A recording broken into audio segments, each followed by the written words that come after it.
Renato Freitas. Grande festa, homem! Parabéns, que alegria! Salve, Mauro. Bom dia para quem é de bom dia. O sol da justiça começou a aquecer a cidade de Curitiba. O ponto de virada dessa história macabra de perseguição racista está acontecendo e a gente está vendo aí no calor dos acontecimentos até os arrependidos, né? Muitas pessoas que jogavam pedras em nós agora tiveram um momento de reflexão, talvez acesso a outras informações, talvez saíram da manada dessa questão da imitação, né, que as redes sociais geram muito, né, você ter a necessidade de pertencer ao grupo que está na maioria, sobretudo quando essa maioria está linchando ou fazendo algum pré-julgamento, e todas essas cartas estão se embaralhando nesse momento. Eu acho que é a hora da verdade, sabe, Mauro? Eu estou muito feliz com essa decisão e com a possibilidade de voltar para a Câmara, continuar o nosso mandato e talvez se colocar aí nesse pleito eleitoral desse ano, que para mim é o mais importante da história da democracia brasileira. Olha, grande alegria, muita. Todo mundo saudando você aqui. Nossa, alegria demais, grande. Olha, a gente sofreu, viu? A gente sofreu. Nosso pai Xangô não iria deixar essa injustiça acontecer. Salve, Renato, de volta para lutar. Não, muita alegria. Eu vou botando aos poucos aqui os cumprimentos, registrando a alegria das pessoas. Agora, Renato, você que além de vereadora, a Yara manda aqui um super sticker, com certeza, em apoio ao Renato. Ana Paula Lopes, olha, é um atrás do outro aqui. Denise, fiquei muito feliz. Grande Renato, meu vereador, deputado, presidente. Venha, Renato. Venha, meu voto é teu. Olha, muita alegria. Você que, além de vereador, é advogado e mestre em direito. Explica juridicamente o que aconteceu para você ter seu mandato de volta. Olha, foi, salvo engano, um agravo de instrumento. A gente queria uma coisa muito simples, Mauro, para a juíza de primeira instância, que foi aquela que denegou o nosso recurso, né? Que impediu que a gente voltasse para a Câmara no primeiro momento, e nós queríamos dela o reconhecimento de que um dia, porque a lei está escrito um dia tem 24 horas. É isso que nós gostaríamos que ela declarasse, porque se declarasse, estaria anulada a sessão de julgamento, porque a lei dizia que eles tinham um prazo mínimo de um dia para nos intimar e dessa intimação convocar a sessão de julgamento. Só que eles estavam tão assodados, estavam com tanta pressa nessa sanha punitivista jamais vista dentro daquela Câmara, que eles não respeitaram nem essas 24 horas para chegar no outro dia, fazer todo aquele teatro lamentável que fizeram e acabaram me caçando.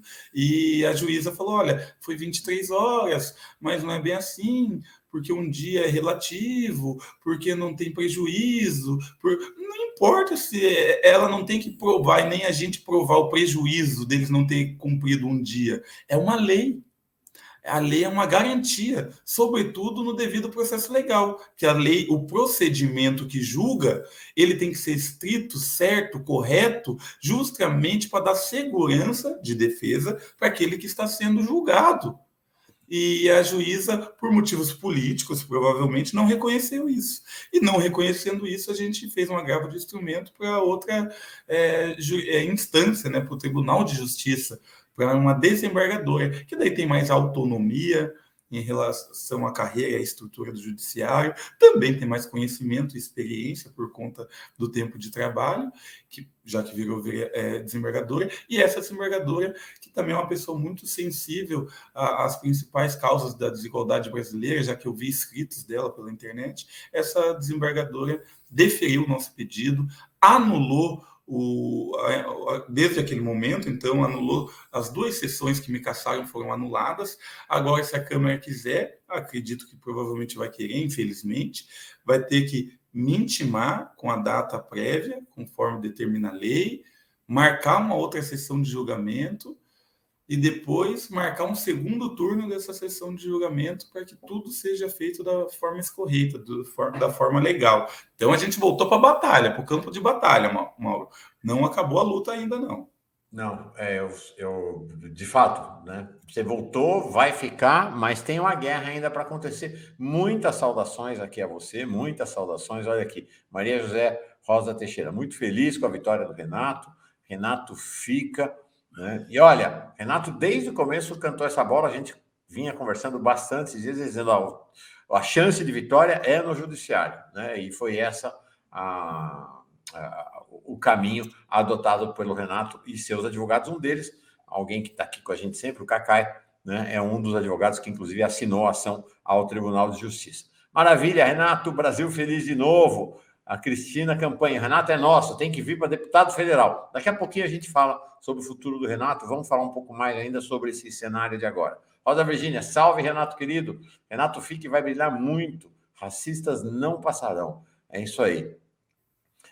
Renato, essa liminar dará o tempo necessário para se candidatar a deputado estadual? Isso é necessário? Vamos falar sobre isso também, né, querido Gilberto Cruvinel, registrando aqui a Elza que chega.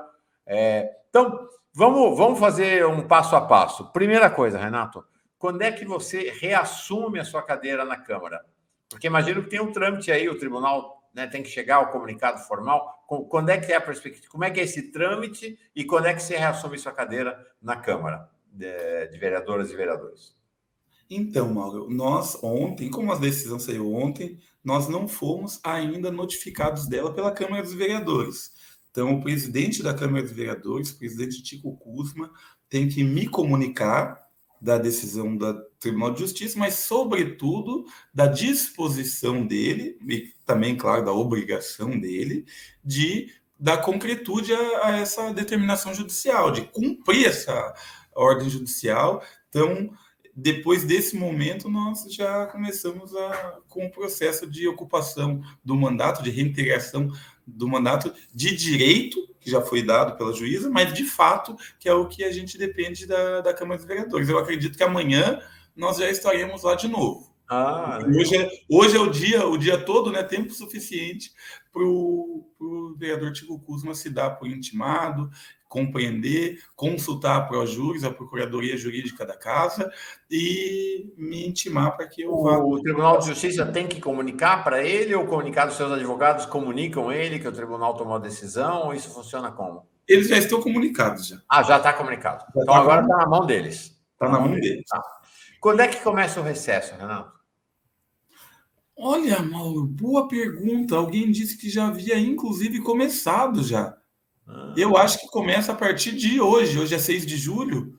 Eu tenho que confirmar, mas eu acredito, porque eu estava por fora, né? Infelizmente. Não estava dentro da casa.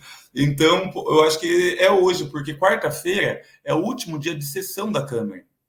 Segunda, terça e quarta são os dias de sessão. Como a gente já está na primeira quarta do mês de julho, que é o mês do recesso, eu acredito que a partir de hoje já começaria. Tá aqui, ó. Tô vendo aqui. Câmara Municipal de Curitiba. A Câmara Municipal de Curitiba entrou em recesso parlamentar no dia 1º de julho. Atividades voltarão a acontecer no dia 1º de agosto. Então, vamos esclarecer. Nesse período, o presidente tem total condição, já está em recesso, mas ele recebe, ele continua presidente, vai te comunicar e você reassume o mandato, normalmente mesmo no recesso, né, Renato?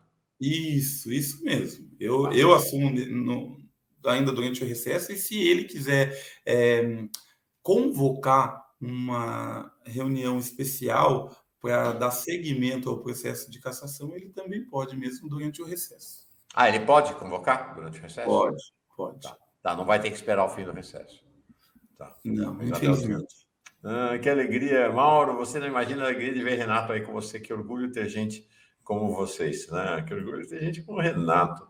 Então, vamos dizer, a situação não está ainda completamente equacionada, tem uma luta político-jurídica ainda que vai se desenrolar se eles resolverem continuar com essa ofensiva racista aí, né? Vai.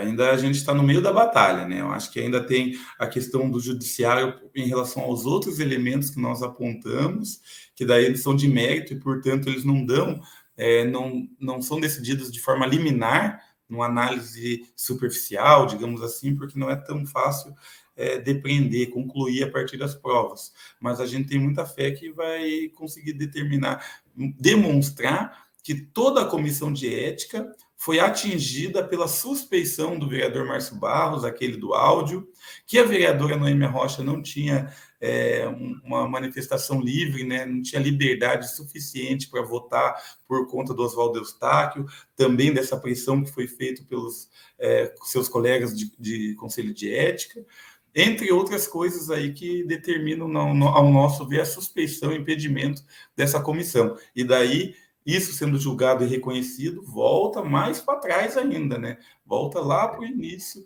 esse processo de cassação, e eles também estão correndo atrás do tempo, Mauro. Essa é a verdade. Eles têm poucos dias para nos cassar. Por quê? Se eu vou chutar aqui um prazo, porque até para não dar o ouro para o bandido, mas se aí, digamos que em uma semana, 10 dias, eles não nos caçarem, o prazo para que eles façam isso entra em decadência, né?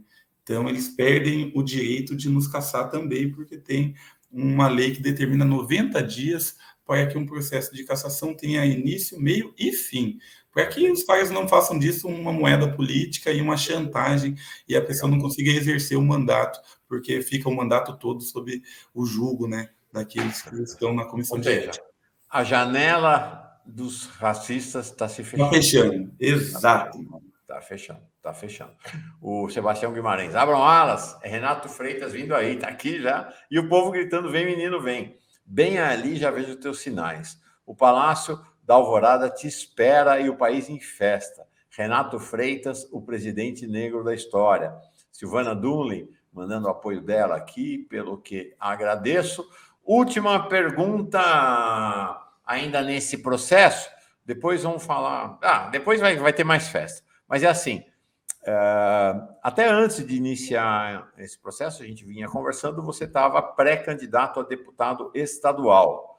Como é que está essa questão? Você vai sair candidato a deputado estadual, a federal? Qual é seu projeto nesse momento, Renato? Olha, eu estava, né, antes de iniciar esse processo de cassação, nós já tínhamos decidido pelo pleito, né, por concorrer na vaga de deputado estadual aqui no Paraná.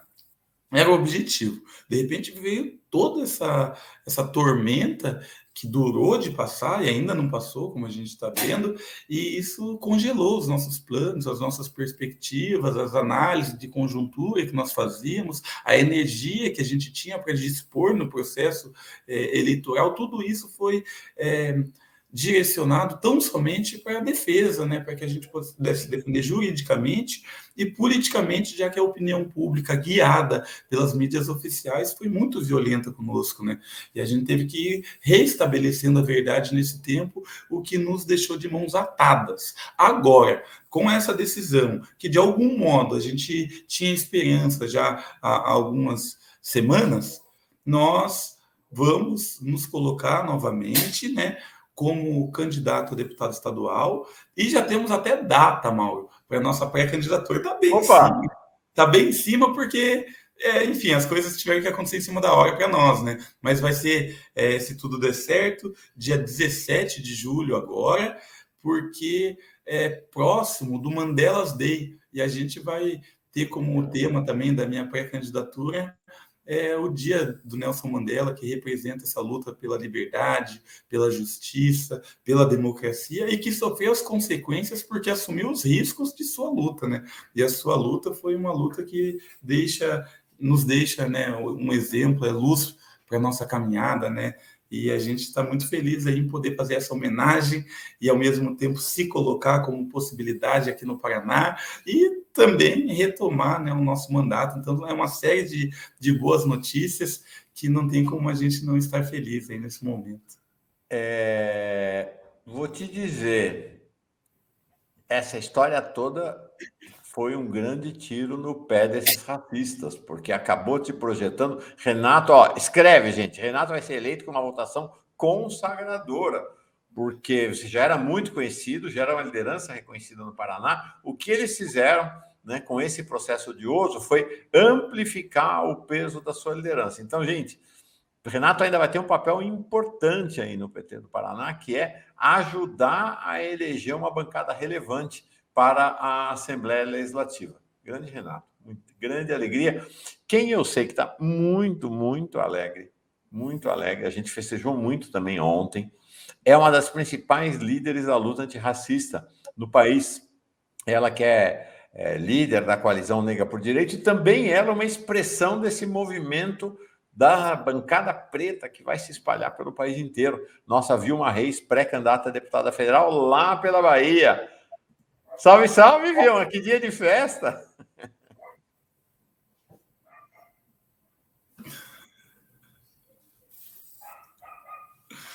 Abre seu microfone, Vilma.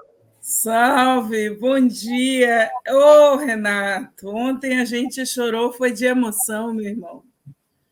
Foi de emoção que a gente chorou ontem. Na hora, eu mandei para Mauro, falei, olha, Mauro, está acontecendo. E feliz, porque tem uma advocacia, tem uma luta no sistema de justiça que você é parte e que garante essa decisão. Então, foi demais e a gente está lutando para tirar as dinastias desse sistema de justiça. E ontem a gente viu essa altivez e toda a batalha que está nas ruas de todo o Brasil. Em todo canto hoje desse país, Renato, a juventude sabe seu nome. Ouve. É isso aí, dia de choradeira mesmo. Mas é um choro de grande alegria, né? Choro de grande alegria. Legal, Renato. É isso aí. Virou uma referência nacional, Renato, não é uma referência curitibana nem paranaense. Se quiser sair candidato a deputado federal, pode sair candidato a deputado federal, vai ser eleito também. Que vitória, né? Que vitória para o povo preto desse país, né? Ô, Mauro, sabe o que eu penso? Olha como são as coisas, né? Eu, quando sofria e era já perseguido nessa cidade, por ser negro, por morar lá nas periferias mais longínquas aqui da cidade, nas cidades dormitórios que não podem acessar Curitiba senão para trabalhar, gerar riqueza e voltar, não para acessar os bens culturais, os espaços de lazer, de entretenimento e se misturar como um igual no meio da cidade. Quando eu sofri essa perseguição, que era por parte dos policiais, que davam geral, davam tapa no rosto, chamavam de lixo, chutavam, jogavam as nossas coisas no chão, nos tratava como subcidadão, como sub-humanos, eu não tinha nenhuma possibilidade. Eu estava algemado a essa violência do poder. E eu era um invisível qualquer. Vi isso acontecendo comigo e com muitos outros amigos, que inclusive alguns perderam a vida para esse sistema violento e racista. E a gente de mãos atadas. E nessa luta que sempre me tomou por completo, de um dia poder dizer não, de poder resistir. No primeiro momento que eu resisti, eles tentaram ainda com mais força me enterrar. E já naquele momento não conseguiram, porque eu era candidato pela primeira vez lá em 2016 a vereador. E esse fato fez com que se ampliasse as visões, né? O público, as pessoas enxergassem essa realidade. E depois disso, todas as vezes que eles tentaram me enterrar, eu nasci com mais ramos, com mais galhos, com mais frutos. E não só eu, né? Claro, a nossa luta, né? Mas isso foi, com certeza, um tiro pela culatra deles, que até hoje eu não consigo compreender, senão a partir de uma leitura minha, que é uma leitura espiritual mesmo, sabe, Mauro? Porque isso é contra todas as estatísticas, né? A chance deles nos atacarem, nos eliminarem, é sempre a maior chance, porque eles são o poder, eles têm as armas nas mãos e eles têm leis que os protegem, como a gente vê isso nos noticiários todos os dias. Então, alguma coisa fechou o nosso corpo, abriu nossos caminhos, né? Alguma coisa nos colocou aqui e a gente tem que agradecer muito, né? Entrego, agradeço, né? Porque aonde a gente chegou são poucos, né? Também a responsabilidade, né? De dar voz a todas essas pessoas que não conseguiram chegar é uma responsabilidade muito grande, que requer também uma coragem muito grande, que é assumir os riscos dessa luta, porque talvez em sã consciência, entre aspas, né? Eu acredito que eu estou em sã consciência, mas sou meio louco, porque eu acredito que... Ainda bem. Ainda bem, né, Mauro? De louco, porque em sã consciência, poucas pessoas enfrentariam, por exemplo, o vice-prefeito da cidade, que é apelidado, sabe como, Mauro? No poder, no governo, o apelido dele é Príncipe. Eduardo Slaviero Pimentel. Ou ele ou o irmão dele. Um é vice-prefeito e o outro é presidente da Copel.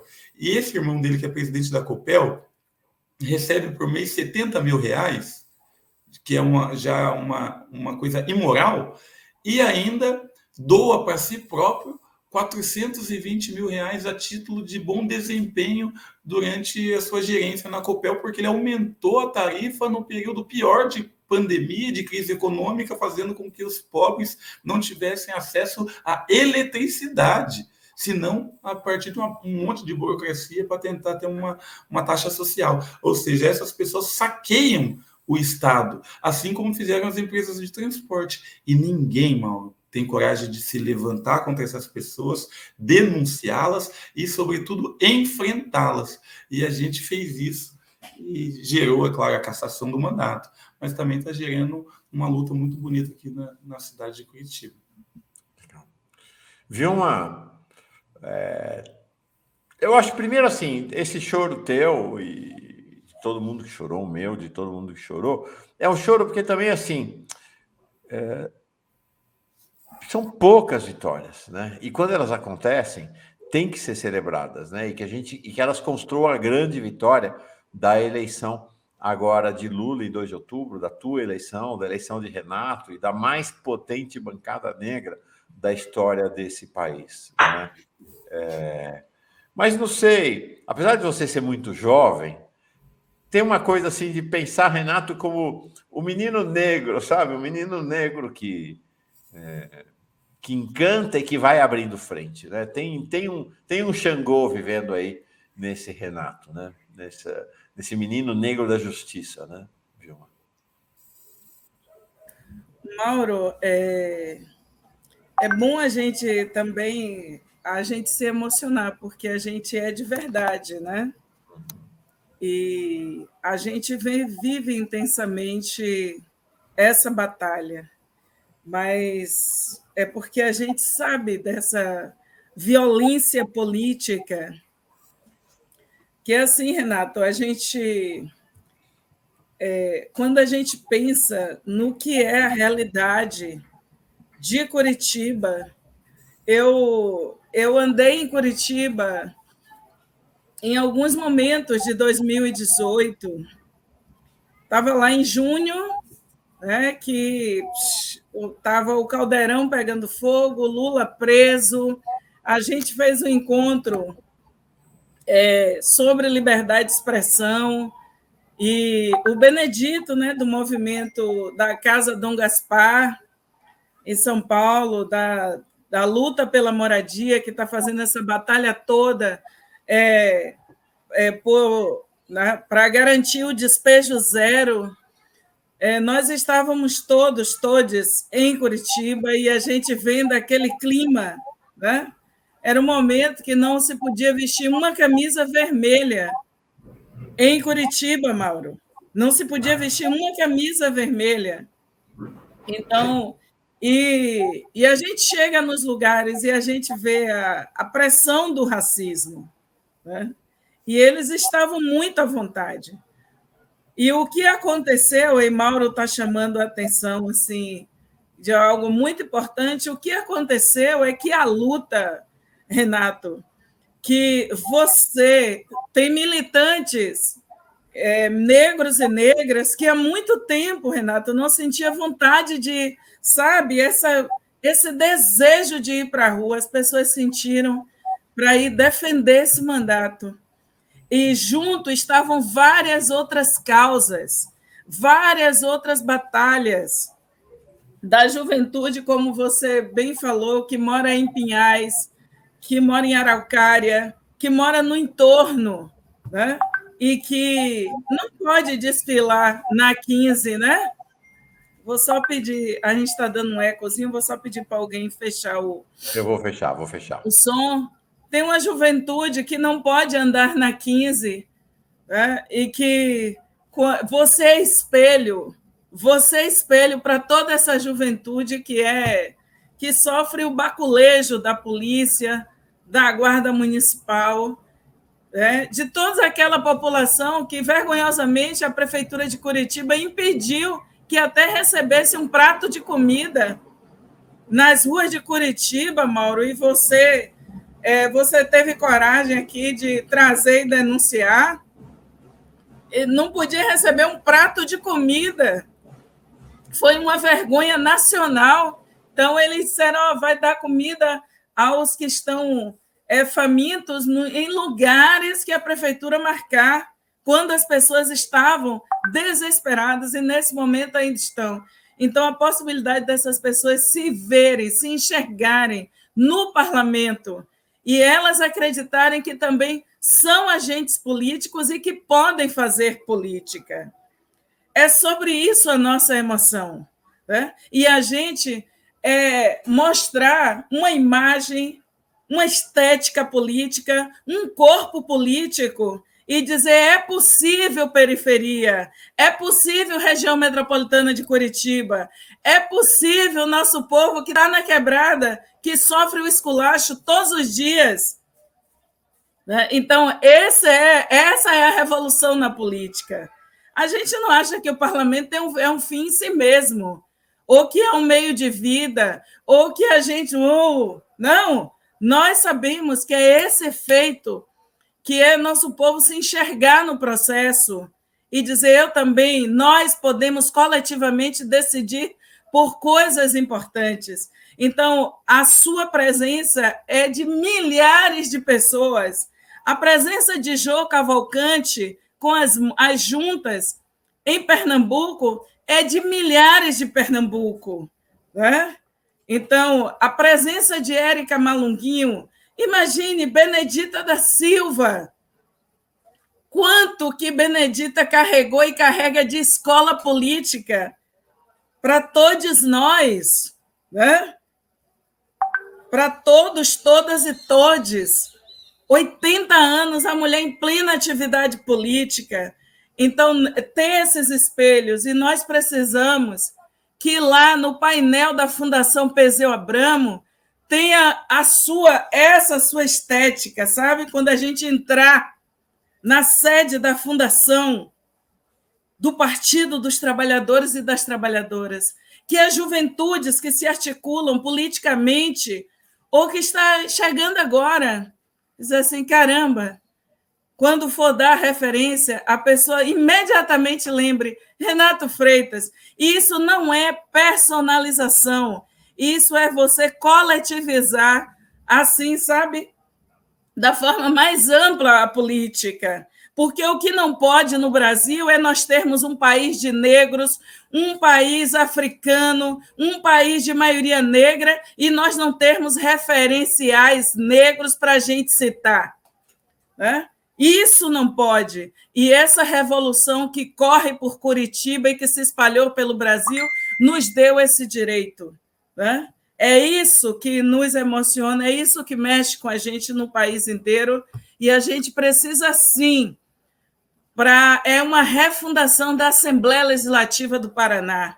Imagine o que é você chegar, Renato, de cabeça erguida, bicão na diagonal, botando o nome da periferia na Assembleia Legislativa. Isso é a gente qualificar a democracia brasileira. É nós que qualificamos a democracia brasileira e somos nós que empurramos a esquerda tradicional para a esquerda. É aqui que a gente se encontra, no meio dessa revolução. Não, tem duas questões, Vilma, que você traz e queria submeter ao teu olhar, Renato. Realmente, não, essa Vilma... Vocês dois me fazem chorar muito. Que essas duas questões, né? Que é a questão do efeito espelho, do quanto você, viu, e o quanto você, Renato, inspira a juventude, mas não apenas a juventude, né? Todo o povo negro aí do Paraná e do Brasil, né? Na base, acho que tem algo assim que é a justiça não precisa vencer. Né? A luta vale a pena, né? O quanto vocês vão se tornando, o quanto você, Renato, não sei se você tem isso, se torna uma referência, um espelho, uma inspiração para essa juventude preta no país, né? Dizer, eu posso, pode ser, é possível, né? Esse é um aspecto muito importante. E o outro é essa virada política que vocês estão realizando aí, né? Você, Carol D'Artora, toda a liderança preta aí de Curitiba e do Paraná está realizando esse efeito que a Vilma faz, né? Empurrar a esquerda para a esquerda, né? São duas coisas fundamentais, Renato, muito fortes mesmo. Queria te ouvir sobre essas questões. Primeiro, agradecer, né, as palavras de conhecimento e sabedoria da Vilma. É uma honra para mim estar participando contigo. Eu acho que agora outros microfones que estão abertos agora, hein? Estou fechando. Tá. E eu acho que uma das lutas assim que a Vilma tratou e que eu estou vivenciando ela assim no calor também dos acontecimentos tem sido a nossa reivindicação paciente, porém irredutível, de participar do Partido dos Trabalhadores a partir das suas instâncias de decisão. Porque nós, como a Vilma falou, nós, negros, nós, periféricos, nós, pobres, nós que trabalhamos para viver e geramos riqueza para que o Brasil seja essa grande potência que é, ou que pode ser, nós somos os detentores da democracia. E isso sem nenhuma vaidade, nenhuma soberba, como constatação óbvia. Porque a nós, a democracia liberta. O exercício da cidadania, a igualdade, as possibilidades que a democracia nos dá, nos liberta. Agora, para aqueles coronelistas, patrimonialistas, que são herdeiros do poder, que veem em nós apenas objetos e instrumentos para satisfazer as suas necessidades e para gerar lucro sendo explorado por eles, como sempre foi no Brasil, para essas pessoas não tem que haver democracia. Ou quanto menos democracia, melhor. E, inclusive, para as pessoas brancas que não compreendem, não têm o nosso senso de urgência, que é o senso de urgência dos maiores problemas hoje do Brasil. O Brasil é o país mais violento do mundo em números absolutos. Nenhum país mata tanto quanto o Brasil, inclusive os países em guerra. E por que isso não é uma pandemia, já que o número é pandêmico? A própria ONU disse que o índice de mortalidade no Brasil é pandêmico. Mas por que não há um programa? Por que não há na pauta do dia, no programa de governo apresentado por nós, ou em qualquer outro, que trate da questão da violência no Brasil com a seriedade que ela merece? Porque não é qualquer pessoa no Brasil que é morto, Mauro. Não é um fenômeno aleatório. É um fenômeno que interrompe vidas, restringe aquilo que é a vitalidade. Ela é proponente. Estar vivo é sempre estar propondo. É uma potência. É sempre um vir a ser o estar vivo.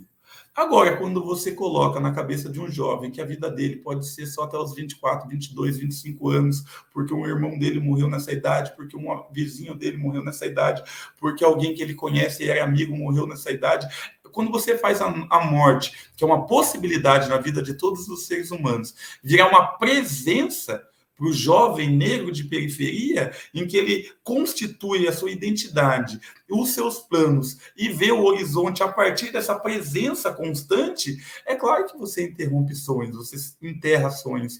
E só nós temos o senso de urgência para lidar com um problema como esse, assim como o problema do encarceramento no Brasil, que é também um problema advindo, decorrente de políticas racistas de segurança pública. E nós não estamos formulando esses projetos porque não estamos nos processos de decisão, não estamos fazendo a luta por democracia aonde se decide. E daí, veja, para terminar minha ideia, que eu queria dizer o seguinte, quando acontece algo como aconteceu, em que vem o padre Leonel, africano, do Togo, no dia seguinte, vem o Frei Davi, da Pastoral Afro, vem pessoas maravilhosas, assim também como o Padre Júlio, e tantas outras pessoas religiosas. Essas pessoas, o Dom Zanoni, bispo negro de Feira de Santana, na Bahia, tantas pessoas que vêm ao socorro e dizem não haveria lugar mais correto para reivindicar a vida, sobretudo a vida das pessoas negras, do que a Igreja dos Negros. Você está absolutamente correto e nós nos irmanamos a você nesse objetivo, nessa forma de lutar e de compreender a religião, inclusive. Veja bem, eles.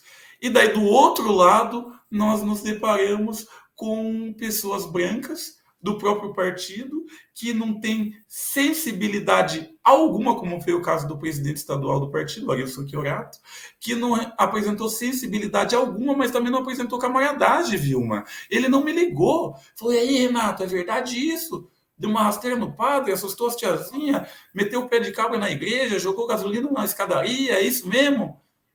Sabe? É o camaradagem que a gente precisa. Não, era muito mais fácil naquele momento me tratar como um criminoso, como um delinquente e se isolar de mim para que não respingasse o ônus eleitoral que poderia eventualmente advir daquela situação.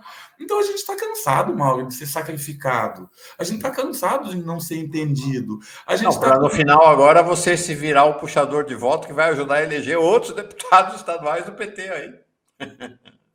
Pei, nós estamos sempre puxando um peso nas costas que não é nosso, Mauro. A riqueza que a gente constrói é sempre para outras pessoas. E a valorização para isso não existe. Eu vi esses tempos daquele whisky Jack Daniels, eu acho. Aquele que o cara tá andando assim, ó. Johnny Walker. Johnny Walker. Que o cara tá andando. Descobri há pouco tempo que o inventor desse whisky foi um homem negro escravizado nas fazendas desse tal Johnny Walker, do cara que se apropriou da criação intelectual de uma outra pessoa, que agora, séculos e séculos depois de muita riqueza, depois de toda a família desse homem negro escravizado ter sido dizimada, as pessoas descobriram. É assim que a nossa democracia, ainda vão descobrir que a democracia frágil que temos no Brasil só existe ainda por pessoas como nós, que lutamos por essa democracia, pagando inclusive com a própria vida, porque dessa democracia, porque a nossa vida depende do respeito mínimo a essa democracia, tanto que a minha maior briga aqui em Curitiba não é por grandes direitos, sofisticados direitos. O grande direito que eu exijo aqui em Curitiba é o de ir, de vir e de permanecer em espaços públicos. Permanecer é existir. Então, a minha maior reivindicação aqui é para que eles nos deixem existir. E isso é vergonhoso, né? Que é o que falou a Vilma, né, Renato? A juventude preta periférica está proibido andar na Rua 15, né? Proibida, sob pena de baculejo, sob pena de violência, câmeras de reconhecimento facial, que vem se você está desempregado, vem se você tem dívida no SPC, vem se você tem algum tipo de anotação criminal, vem o lugar de onde você vê, porque tem acesso. Esse tipo de controle é controle também racista, porque a inteligência artificial ela é modelável, ela se modela conforme aquele que administra e que gere ela, que direciona ela. Como são pessoas brancas racistas, via de regra, a inteligência artificial se torna também racista, Mauro. E a gente está lutando contra isso, assim como o nosso camarada vereador lá de Porto Alegre, eu esqueci o nome dele, mas o Leonel Hadi? Não, um menino negro lá de... Oi? Matheus Gomes. Matheus Gomes, do PSOL, está sempre aqui com a gente também. Ele está fazendo uma luta muito bonita lá em Porto Alegre contra essas políticas de reconhecimento facial, que nós estávamos fazendo aqui, fomos interrompidos por essa avalanche de ataques racistas aí. Perfeito. Vilma? Eu estava aqui, você sabe, Mauro, viu, Renato, eu tenho mania de andar com minha sacolinha de livros, sabe? E eu tenho feito questão, né, de mostrar esse livro, que é A Radical Imaginação Política das Mulheres Negras Brasileiras, que tem um artigo de Lélia Gonzalez, de 1983, as meninas aí, né, do Mulheres Negras Decidem, Instituto Marielle Franco, Rede Nacional de Mulheres Negras na Política, nossas irmãs, e o Fórum Nacional Marielles, que a gente começou aqui em Salvador, né, um ano após o brutal assassinato de Marielle. E aqui também tem aqui nesse livro tem o discurso de posse, Mauro, de Érica Malunguinho, né? Tem outras coisas maravilhosas, como uma das últimas entrevistas de Luísa Bairros para a revista do IPEA. As pessoas podem baixar esse livro na página da Fundação Rosa Luxemburgo. E essa minha mania, né, eu tenho andado também com esse livrinho, que foi lançado aí em junho de 2018 em Curitiba, nesse encontro que eu te falei, que a organização Artigo 19 fez aí junto com o Fórum de Justiça e outras organizações, né, ouvidoria da Defensoria Pública e tantas outras. O título aqui é a dissertação de mestrado de Marielle, cujo título é UPP, a redução da favela 3 letras. Por que é importante a gente falar de um livro como esse? Porque Marielle estava falando de como que as outras políticas estavam colocadas para aqueles que são considerados cidadãos nas cidades, né? Está tendo a banda aqui, eu moro do lado da escola, a banda do colégio está aqui, né? No maior agito, então junto, é ao vivo, tá, gente? Eu vou ver se eu boto aqui o microfone, mas também não estou achando agora, eu vou falar bem rapidinho. Então, esse exercício político, né, e da gente andar com os livros, às vezes, quando o Lázaro Ramos fez o livro, né, Em Minha Alma, e eu quero aqui, Renato, te fazer um convite mesmo, que a gente faz um esforço muito grande para que as juventudes, para que os movimentos, as lutas, possam ir ao cinema. E esse documentário que você está rodando, né, sobre o que foi esse processo, se você quiser, meu irmão, vir lançar em Salvador, a gente está junto na parceria, sabe? Para vir lançar o documentário em Salvador, vamos conversar com o nosso povo que faz as artes na cidade. A gente está conversando com vários coletivos. Tem a juventude aqui com pelo menos 35 saraus, né, que ocupa várias áreas da periferia e do centro, porque a gente faz uma luta também aqui, Renato, para ocupar o centro antigo da cidade, sabe, Pelourinho, 2 de Julho, Santo Antônio Além do Carmo, e eu acho que vai ser assim, vai ser monumental a sua vinda a Salvador, porque, Renato, eu sempre falei para Mauro, tem mandatos que são nacionais. Você está aqui confirmando com a gente que tem mandatos em cidades que são nacionais. E muita gente que estava e está sofrendo violência política no ambiente dos parlamentos municipais, hoje as pessoas, a partir de todo um levante que os movimentos, e eu sei a emoção de Iago Nan, eu sei a emoção de Lena Garcia, eu sei a emoção, sabe, de Dirleia, de tanta gente, de Tânia Lopes, de tanta gente dessa cidade e como as pessoas estão orgulhosas, né? E é um orgulho coletivo. E a gente quer que você venha, sabe, que você corra trecho com a gente e venha contar essa história, né? Nossa, não legal. interferindo na sua atividade parlamentar, né? Mas nesse tempo aí de um mês, que você possa vir. Se não for agora em julho, pode vir depois, e a gente está aqui para te receber, e a gente quer repercutir, porque é muito importante. O que está acontecendo é a nossa vontade. Mauro, ele fica assim cutucando a gente, viu, Renato? A política é uma coisa que as elites sempre afastou de nós. Aí depois eles vê os netos, os júnior e os filhos, que é eles botando os deles na política. A alternância política, para boa parte dos que comandam as estruturas partidárias, é de um homem branco mais velho para um homem branco mais jovem. O que a gente está contando e fazendo de história nesse momento aqui nessa tela é absolutamente outra coisa.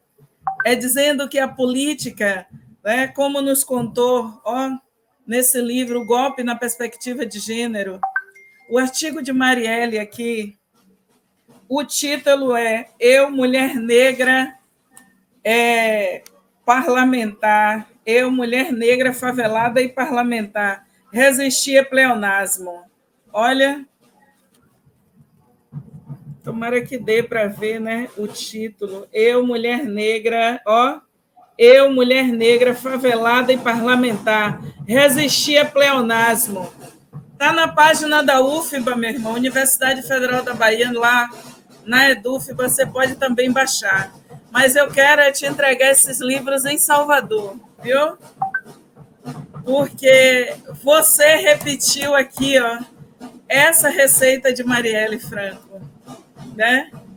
Eu, homem negro, sabe, favelado e parlamentar, resisti a pleonasmo, né? Olha, é incrível isso, e é vitória coletiva. Vitória coletiva. Os livros não é para a gente se amostrar, né? Ficar ostentando conhecimento. O livro é para isso que a gente está fazendo aqui agora, né?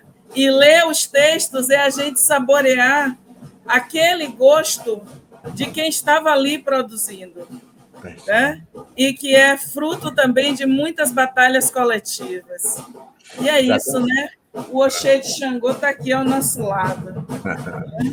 Já tem convite para ir para Paraíba também. Eu imagino, Vilma, Renato em Salvador, o senhor vai tremer em Salvador. Com a presença do Renato, me avisa. É meu sonho, meu sonho, Vilma. Oi, Renato. É meu sonho, eu tenho um sonho. Eu fui uma única vez para a Bahia e fui a trabalho e fui para Vitória da Conquista. Eu era advogado criminal, fui defender um menino que foi preso no meio da rodovia e ficou preso em Vitória da Conquista. Eu não conhecia nada, né? Falei, nossa, Bahia, praia e calor, vamos que vamos, demorou. Joguei a mochilinha nas costas. Pô, cheguei lá, primeiro, era um lugar mais frio do que é o resto da Bahia, ali, pelo que eu percebi, né? E segundo, não tem praia. Mas mesmo assim, eu joguei a mochila nas costas e fui parar lá em Itacaré. E Mauro, queria aproveitar que a Vilma falou do documentário e também falar para as pessoas aqui, quem quiser assistir o documentário, ele está também disponível no YouTube, que é Renato, um de nós, um documentário do Carlos Pronzato. É um documentário que ele estava aqui durante o período de cassação do meu mandato, e ele foi acompanhando, foi meio que acidental. Só que como ele é um documentarista que fez vários documentários, centenas de documentários, e daí ele foi acompanhando, e ao final ficou um documentário muito bonito, muito sincero, que mostra um pouco dessa faceta racista e violenta da cidade de Curitiba, mas também mostra a esperança e a resistência daqueles que estão do outro lado da trincheira, que somos nós, né? Então ficou muito bonito. E eu estou falando com o Ademário, Vilma. Ô, Ademário, se você estiver ouvindo nós, irmão, eu estou por você. Eu falei, Ademar, arruma uma passagem para mim, irmão, que eu estou desempregado, estou caçado. Arruma uma passagem que eu vou, e eu estou por ele. Acredito que nos próximos aí 15 dias, e tem que aproveitar julho agora, né, que eu estou de recesso, que seria o ideal. E aí em julho não é frio, igual aqui, né, ia ser o ideal 2 vezes. Ó, tá aqui, gente. Imagina, né? A Isabel já assistiu, lindo documentário. Tá aqui, então. É só digitar no YouTube Renato, um de nós. E aí você vai ver o documentário, realmente muito, muito bonito, muito depoimentos, enfim, toda essa história, né, do processo de cassação de Renato.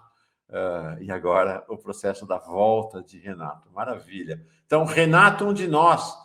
Quem não assistiu ainda, eu vou falar, eu não assisti, vou assistir hoje ainda. Já estou deixando até separado aqui para assistir hoje ainda. Renato, como é que é? Eu vou ainda colocar mais uma questão para você e para a Vilma, mas só um parênteses. Como é que está sendo você sair nas ruas?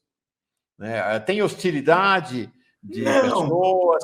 Tem solidariedade? O que está acontecendo na rua quando você sai? Olha que louco, né? Olha que louco. Porque logo após, né? Isso foi no dia 5, né? A nossa manifestação. No dia 7, na segunda, nossa, a mídia me chamava de vagabundo para cima, criminoso, bandido, herege. É um ataque violento, orquestrado por todas as mídias, né? As SBT, Rede Globo, Band, Record, mas também as mídias locais aqui. Então foi violento o negócio. E mesmo assim, Mauro, eu conto nos dedos de uma só mão as vezes que eu fui interpelado ali meio que negativamente, meio agressivamente ou alguma coisa do gênero. Pouquíssimas vezes. As manifestações, desde aquele momento, têm sido de solidariedade, porque os racistas são covardes, eles esperam redes sociais para se manifestarem. Eles não acreditam, não têm coragem de falar olhando nos olhos, porque eles têm que estar dispostos ao diálogo, né? A outra lógica e a nossa existência, e eles querem simplesmente fingir que a gente não existe e falar sozinho para atacar e formar suas bolhas. Mas hoje em dia, sobretudo, hoje em dia, Mauro, eu estava em São Paulo agora, 2 dias atrás, em São Paulo, e as pessoas no trânsito, buzinando lá, você é o Renato, é nóis, irmão, da hora. A tiazinha saindo do bonde, tava na fila do bolo, eu, peraí, motorista, peraí, vamos tirar uma foto, você papá, tira uma foto, papá. Aqui em Curitiba, a mesma coisa, Mauro, os tiozinhos, é que é foda, porque, mas vou te falar, porque não vão saber quem, mas eu vou dizer mais que isso, a gente é tipo o Clube da Luta, tá ligado, Mauro? Clube da Luta, tem no final, assim, você vai vendo que os caras que é do Clube da Luta, um é garçom, o outro é o frentista, o outro é o manobrista, o outro trabalha são os trabalhadores, né, digamos assim, né, a galera que está por baixo. E aqui em Curitiba, na Câmara dos Vereadores, acontece algo muito bonito, Mauro, porque quase sem exceção, e eu vou dizer quase, mas na verdade eu não conheço nenhuma exceção. Então, todos os servidores da Câmara dos Vereadores, os servidores simples, terceirizados, né? O povo mesmo ali torce por mim, Mauro. Chega no corredor, dá um abraço, fala, Renato, vai dar certo. Alguns foram em manifestações nossas em prol do nosso mandato, compartilham coisas nas nossas redes, falam para a gente, é claro, em silêncio sempre, sim, porque não pode transparecer para os donos do poder que têm os seus empregos na palma da mão deles, infelizmente, mas são tudo com nós, Mauro. Então aqui o clima de apoio é infinitamente maior do que o clima de julgamento, de condenação, assim, isso dá um ânimo, dá uma energia, assim, indescritível. É o que a Vilma falou, né? O mandato do Renato é um mandato nacional. Onde ele for no Brasil hoje vai ser reconhecido, vai ser saudado, principalmente, né, pelas pessoas negras, pelas lutadoras, pessoas... Mas todo mundo que ouviu falar em Renato vai saudá-lo. Virou um mandato nacional. Renato, uma última questão para você, e aí depois vou encerrar com a nossa grande Vilma Reis. Né? Já tá, o horário está correndo. Que é isso aqui, ó. A mudança do cenário político. Só um comentário aqui, peraí, a Tereza chegou aqui correndo. Que alegria, Renato Freitas, parabéns pela resistência, parabéns também a seus defensores, sua alegria é vitória e é nossa também, estamos juntos. Todo mundo muito, muito alegre. Duas questões que eu queria chamar a atenção, que eu queria te perguntar, que é não sei se pode falar que é uma mudança, mas queria a tua análise para o que parece ser um novo cenário político institucional aí em Curitiba, político-jurídico aí em Curitiba. Opa, tô achando que o Renato... tá aí. Não, agora estou, Mauro. Se quiser... Mas voltou, voltou, tá ótimo. Que é me parece ser uma mudança no cenário político-jurídico aí em Curitiba, não sei se é verdade. Primeiro as primeiras pesquisas que estão saindo estão dando o Moro, fim de carreira, hein, Moro? O Moro atrás nas pesquisas, tanto para o Senado quanto para governador. Ele está bem atrás do Álvaro Dias, que é o candidato ao Senado, aí, por sinal, lavajatista, né? Bem atrás do Álvaro Dias com 32, ele com apenas 22, e para o governo do estado ele aparece lá com 13, em terceiro lugar, né? Nem no Paraná o Moro se cria. E segundo, essa decisão desta casa para onde você vai ontem, que foi a cassação de 3 deputados estaduais do PSL. Por quê? Fraude em cota de gênero. Né? Então, os deputados nem estão mais do PSL. Né? O Luiz Fernando Guerra está no União Brasil, o Ricardo Arruda no PL e, sobretudo, o delegado Fernando no Republicanos. Então, esses 3, mais esse bandido, Coronel Lee, que também foi cassado, que ficava fazendo ameaça de morte contra Lula. Está tendo uma mudança no cenário aí no Paraná, Renato? Olha, o Sérgio Moro realmente caiu em descrédito. A gente via aqui uma propaganda morista que era gigantesca, que era muito ligada à questão da Lava Jato. A Lava Jato foi perdendo o palco do espetáculo, que era midiático e etc., que já tinha essa finalidade de promover, né, os seus protagonistas, Moro e Dallagnol, como figuras políticas relevantes, importantes, até necessárias, né, para o estado do Paraná. Eles construíram essa narrativa.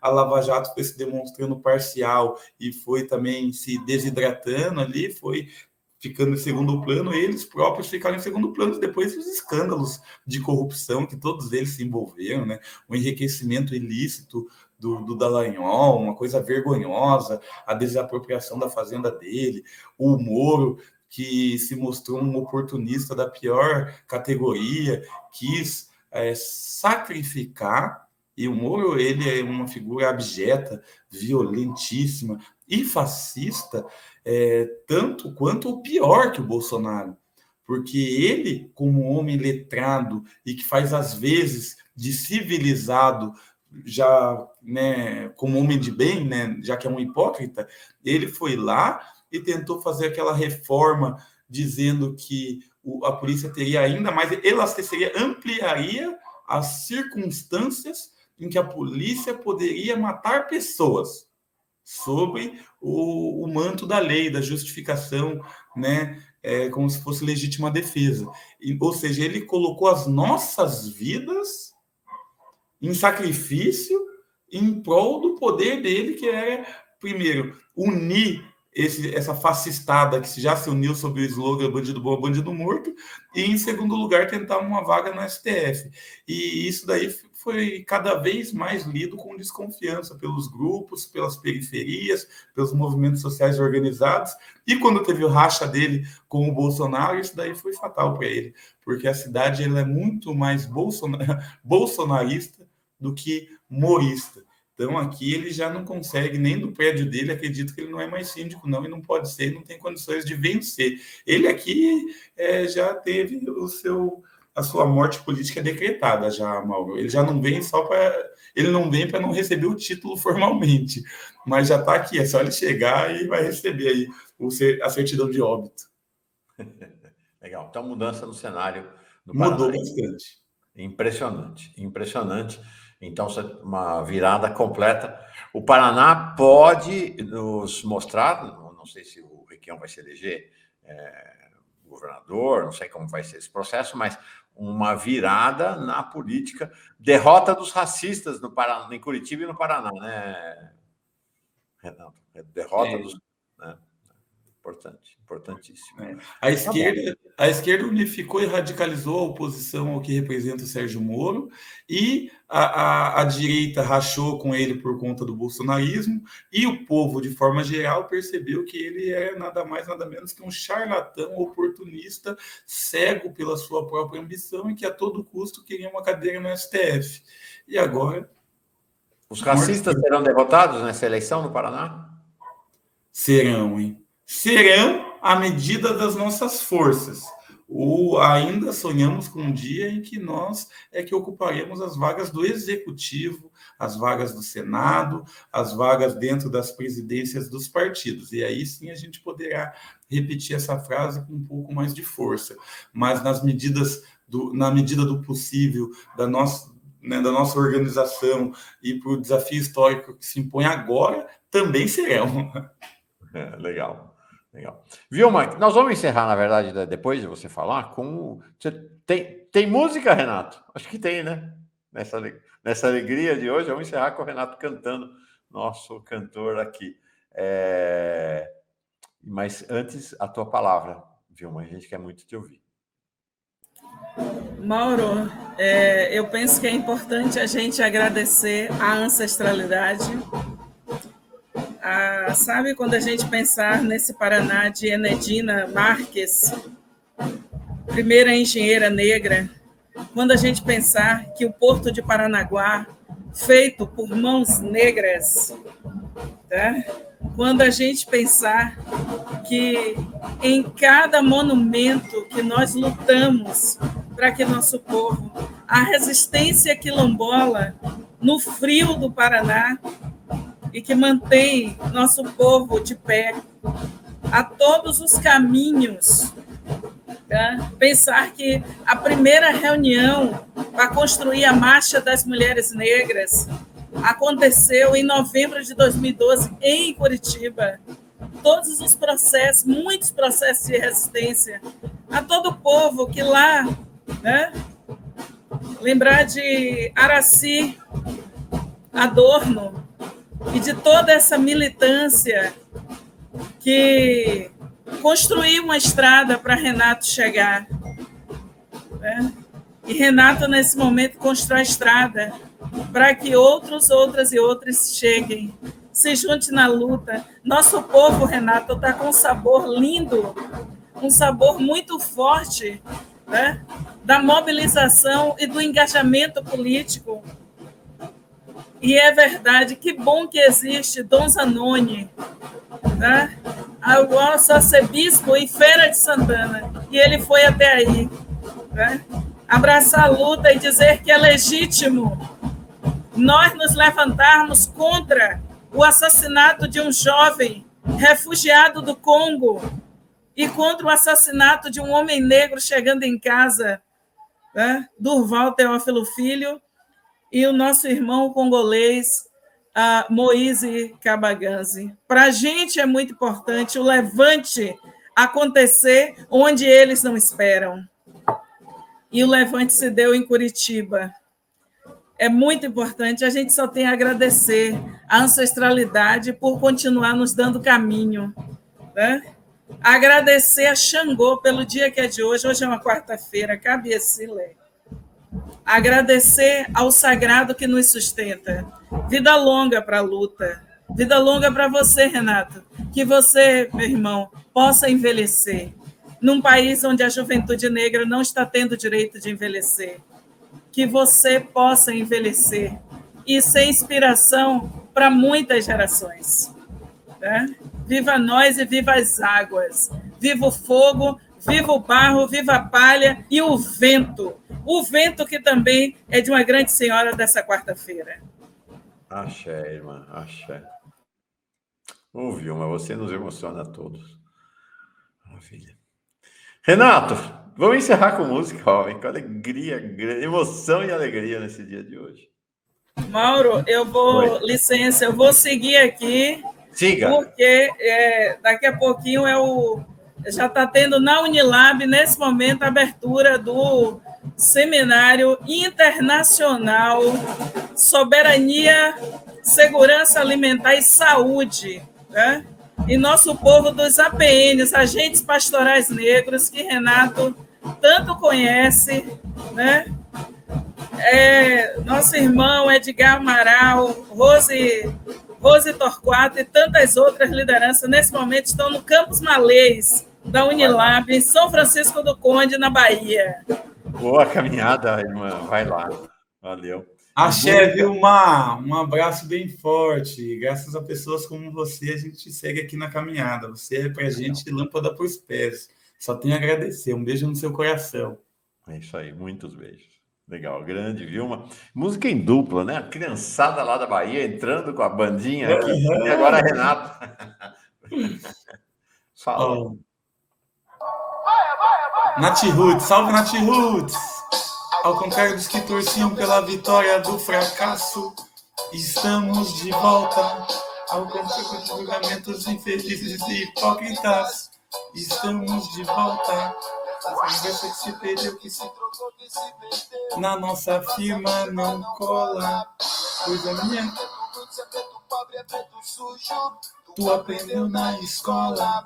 Pois a minha consciência é malê. Isso um dia você tem que aprender. Ser raiz é ter no prato que comer. E não miséria pra turista gringo ver. É isso aí, irmão. Estamos de volta. Do fracasso, nós estamos de volta. Ao contrário dos julgamentos infelizes e hipócritas, nós estamos de volta. Porque a nossa consciência é malê. Isso um dia eles vão ter que aprender. Grande Renato. Renato está de volta. Um abraço muito apertado, Renato. Um dia nós vamos nos abraçar pessoalmente, bem de pertinho, bem apertado. Tchau. Boa jornada, irmão. Nós vamos. Tamo junto. Valeu, time. Tamo junto.